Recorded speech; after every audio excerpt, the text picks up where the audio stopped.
Looking at the breakdown of the talk, I'm going to be splitting the talk into 5 sections.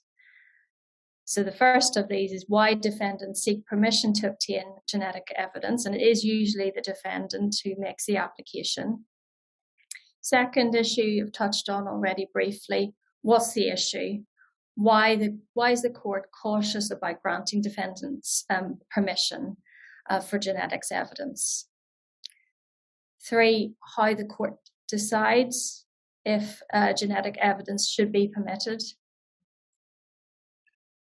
And 4, factors to highlight if you are either making the application or responding to an application that has been made.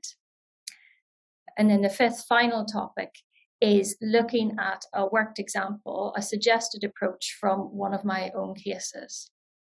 So that's how I'm going to structure the talk today. What if you are for the respondent? How do you meet these kinds of applications? Well, it's a counter of the factors already mentioned.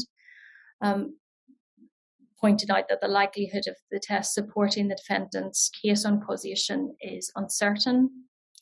The breadth of the testing sought. That the benefit to the case does not outweigh the burden on the claimant and their wider family. If the defendant can still argue causation based on other factors and other evidence. Further, that the claimant and or their family members have a reason for objection, which is substantial. Remembering that that threshold is not high, just means not imaginary or illusory. And finally, you'd wish to highlight the court's general reluctance, as demonstrated in Laycock and Palling, to order these kinds of stays.